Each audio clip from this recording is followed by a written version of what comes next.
भर में लोगों से कहना चाहता हूं, कम मेक इन इंडिया।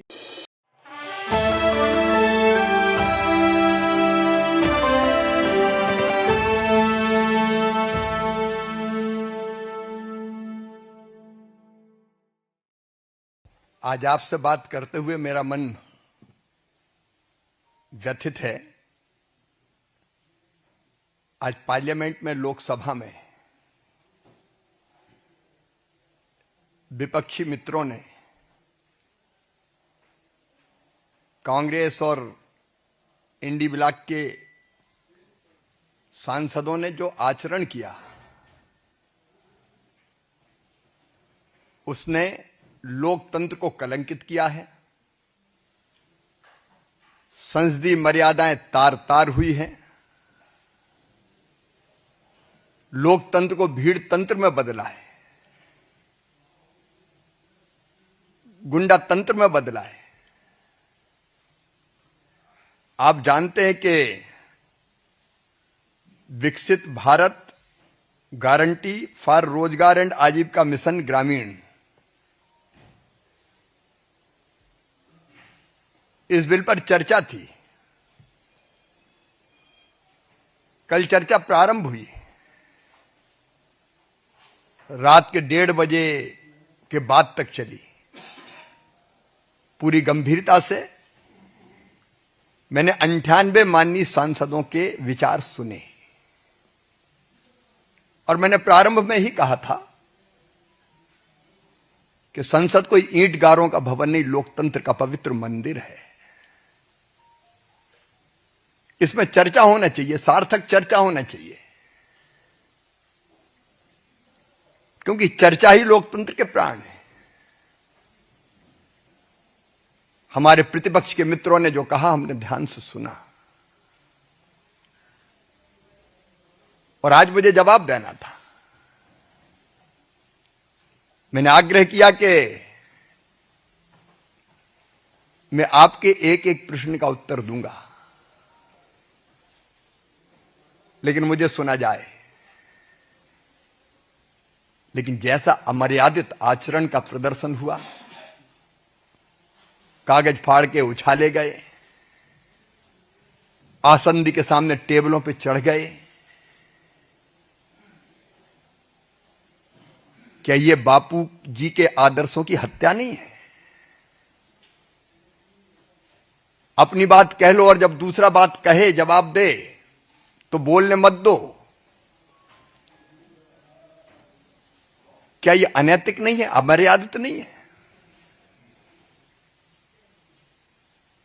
मैं उनके इस कृत्य की घोर निंदा करता हूं। मित्रों, आखिर क्यों व्यथित हैं वो? ग्रामीण विकास और रोजगार को लेकर एक नहीं अनेकों योजनाएं आई।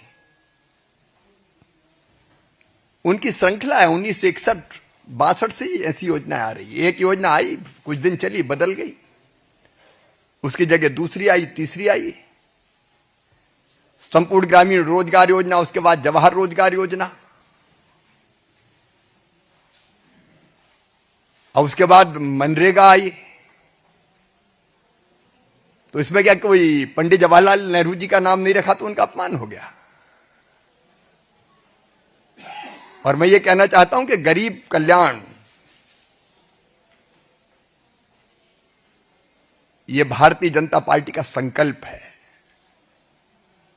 और प्रधानमंत्री श्रीमान नरेंद्र मोदी जी के नेतृत्व में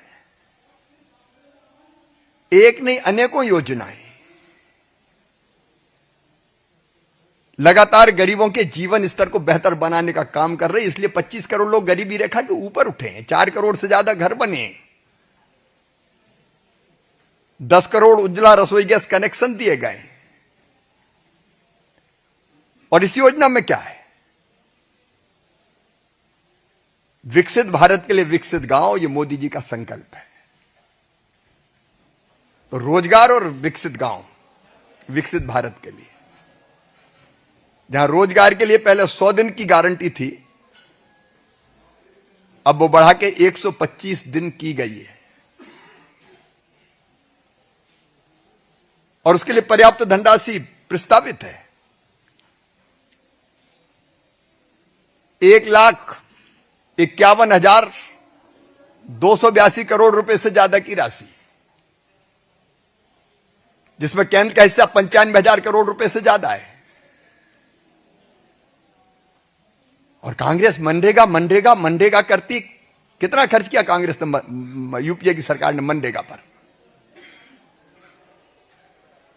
6-7 से 13-14 तक कुल खर्च किया 2,13,220 करोड़ 39 लाख रुपए। और 2024-25 तक माननीय मोदी जी के नेतृत्व में एनडीए की सरकार ने 8,53,810 करोड़ 91 लाख रुपए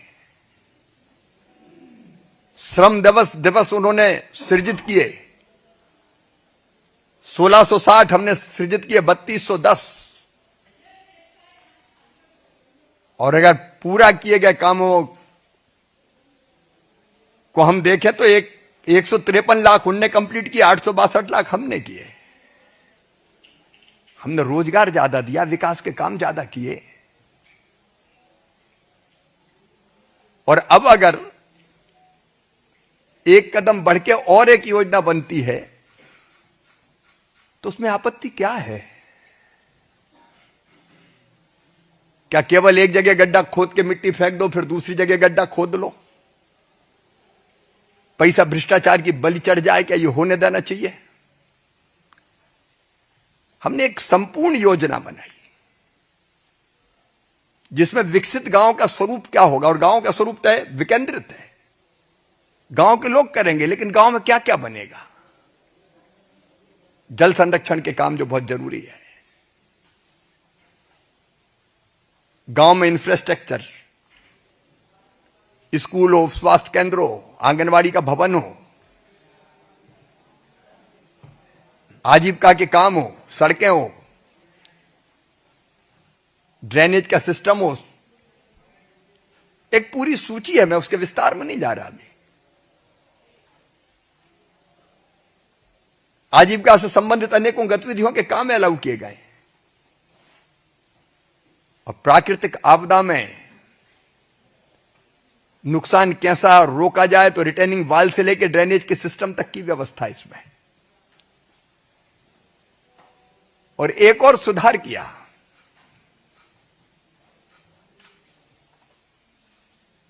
इसमें तय किया कि जो फंड्स है उसका वितरण न्यायपूर्ण होना चाहिए।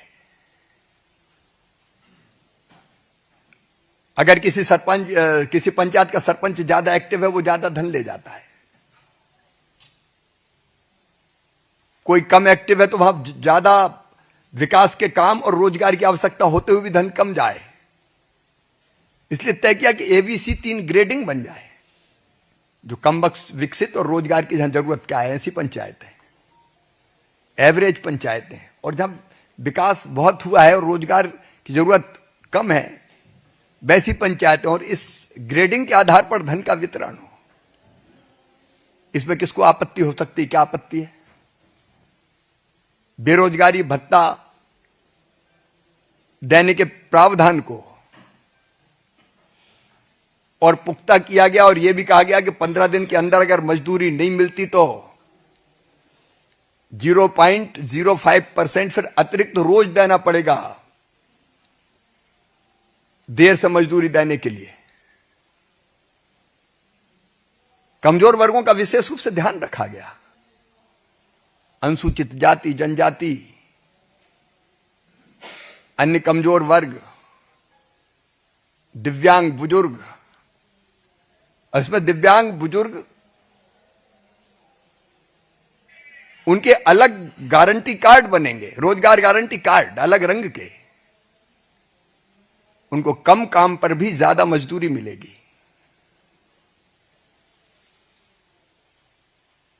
अब मुझे समझ में नहीं आता कि मानवीय दृष्टि से जिन चीजों का ध्यान रखा गया है उसमें भी तकलीफ। जब यूपीए की सरकार थी तब शरद पवार जी कृषि मंत्री थे। उनने, और जब इस बिल पर पहले मनरेगा वाले पर चर्चा हुई थी, नरेगा पर, तब रघुवंश बाबू ने भी इसको रेखांकित किया था कि कृषि के कार्य प्रभावित ना हो जाएं, उसके लिए भी ध्यान देना चाहिए। शरद पवार जी ने भी चिंता व्यक्त की। 86% किसान हमारे लघु हैं, सीमांत हैं। अभी मैकेनाइजेशन नहीं हो पाया कि वो कृषि के कामों को मशीन से कर ले। तब खेती में भी रोजगार के अवसर पैदा होते हैं। तो वैसे समय के लिए अगर 60 दिन जो राज्य सरकार तय करे, अगर ये व्यवस्था की गई है एक साथ नहीं, अलग अलग समय पर भी, कि फिर 125 दिन की गारंटी रखते हुए कृषि के कार्यों में भी मजदूर जाएं। अब इसके जो सारे प्रावधान, फिर एक बात जिसकी ये टेक्नोलॉजी के इस्तेमाल का विरोध करते हैं, क्यों? क्या पैसा भ्रष्टाचार की बलि चढ़ने दिया जाए? एक काम बार बार कई बार हो जाते थे। एक बार मिट्टी खुदी, दूसरी बार डाल दी, तीसरी बार डाल दी। पीएम गति शक्ति को जोड़ के ये कोशिश की गई है कि काम का डुप्लीकेशन ना हो। जहां काम हो रहा वो जगह ठीक है कि नहीं ये देख ले, नहीं तो एक बार पता चला कि बांध बनाने की, स्टाफ डैम बनाने की योजना बन गई, वहां पानी रुक ही नहीं सकता। तो पीएम गति शक्ति से जोड़ के आवश्यकता और उपयोगिता और टेक्नोलॉजी का इस्तेमाल करके दुरुपयोग को रोकने की कोशिश। एक और तथ्य, प्रशासनिक व्यय बढ़ा के 6% से 9% किया गया। इसमें लगभग 13,000 करोड़ रुपया प्रशासनिक व्यवस्थाओं को, ताकि रोजगार सहायक को वेतन ढंग से मिल सके, मैट को पेमेंट हो सके, इंजीनियर्स और बाकी टेक्निकल स्टाफ ढंग से रखा जा सके।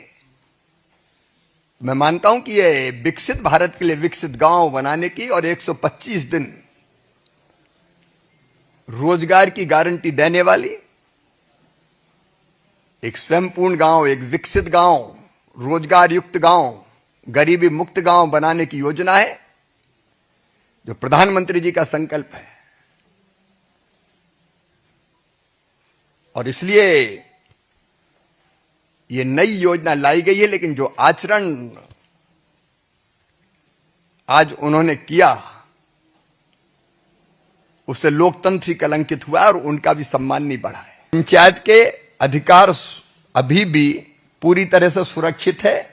गांव की सारी योजनाएं पंचायत और ग्राम सभा ही बनाएगी, कोई केंद्र से नहीं बनेगी, बल्कि ये तो नीचे से बनते हुए ऊपर आएंगे। और दूसरी बात, भार की बात करते हैं तो ये 95,000 करोड़, मैंने कहा अब तक 86,000 करोड़ था उसका बजट, तो केंद्र का ही है। तो विकास गांव का होगा, राज्य में ही होगा। फेडरल स्ट्रक्चर में विकास की भी और रोजगार की जवाबदारी भी केंद्र और राज्य दोनों की है। उन्हीं की मांग थी, होनी चाहिए थी पर्यावरण पर चर्चा, लेकिन वो भी हंगामे की भेंट चढ़ गई। आमोद राय जी, इसमें नाम आप देखिए जो उद्देश्य है योजना के, उस उद्देश्यों को ही प्रकट नाम कर रहा है, रोजगार और आजीविका। और मैं ये मानता हूं कि बापू जी के ही आदर्श है इसमें क्या आपत्ति है? अब अगर उसका शॉर्ट फॉर्म जी राम जी हो गया तो राम जी से इतनी चिड़काए को मजबूर नहीं कर रहे। वहां और ज्यादा केंद्र में जो पैसा दे रहा है उससे विकास की दृष्टि से मजबूत हो रहे हैं। और मैंने पहले ही कहा कि विकास और रोजगार दोनों केंद्र और राज्य दोनों की जवाबदारी। ये गारंटी है, ये एक्ट है जिसका पालन करने के लिए केंद्र और राज्य दोनों बाध्य हैं। बंद कैसे होगी? आज भी काम मांगेंगे, काम मिलेगा। और ये प्रस्तावित फंड अंतिम नहीं है, और जरूरत पड़ेगी और दिया जाएगा। रेशो केवल 60-40 हो गया है, तो डिमांड ड्रिवन ये आज भी है। जो ये हल्ला हंगामा कर रहे हैं उनको जवाबदारी लेनी चाहिए। आज मैं उनके हर प्रश्न का, कल भी मैंने सुना, आज भी उत्तर देता। आनंद उसी में आता, वो वहां पूछते ना। लेकिन ये लोकतंत्र को भीड़ तंत्र में बदलना ये शुभ नहीं है। वेस्ट बंगाल में योजना जारी करने के निर्देश जारी कर दिए गए हैं। कई वर्षों से कई कमियां चर्चा में थी, ध्यान में थी। और रिफॉर्म होने चाहिए, ये मांग कई दिनों से की जा रही थी, उसको पूर्णता प्रदान की कि रिफॉर्म में देर क्यों करें, जब सब चीजें समझ ली तो आगे बढ़ना है। देखिए, जहां तक नाम का सवाल है, नाम तो उन्होंने कितनी योजनाओं के स्वर्गीय पंडित जवाहरलाल जी के नाम पे रखे, स्वर्गीय इंदिरा जी के नाम पे रखे, स्वर्गीय राजीव जी के नाम पे रखे, तो नाम की सनक उनकी है, वो नाम के लिए मरते हैं, हम काम के लिए। अतिरिक्त खर्च कहां से होगा? नाम तो उनने सैकड़ों रखे, और मैं बता सकता हूं कि जब जब उनकी सरकार आई उन्होंने नाम बदल दिए। मैं दर्जनों मध्य प्रदेश के और छत्तीसगढ़ के नाम गिना दूं, दीनदयाल जी के नाम पे थे, बदल के फिर दूसरे नाम पे कर दिए। हर राज्य के पास ये क्षमता है कि वो जब उनके यहां विकास के काम होने हैं और उसी राज्य में रोजगार मिलना है तो वो ये व्यवस्था कर सके। अभी भी कर ही रहे हैं अलग अलग योजनाओं के लिए। अब रंग के बारे में विचार करेंगे, तय करेंगे। ये बात भी दुखी मन से कह रहा हूं कि लोकतंत्र में नेता प्रतिपक्ष का और विपक्ष का अपना महत्व होता है। वो अपने आचरण से, अपने व्यवहार से उस महत्व को निरंतर कम करते चले जा रहे हैं। महत्वपूर्ण विषयों पर चर्चा हो, नेता प्रतिपक्ष गायब हो जाएं, और गायब भी ऐसे हो कि देश में ना रहे, विदेश में चले जाएं, फिर अचानक प्रकट हो जाएं। इससे पद की गरिमा को उन्होंने समाप्त किया है। चलिए, सबका बहुत बहुत धन्यवाद।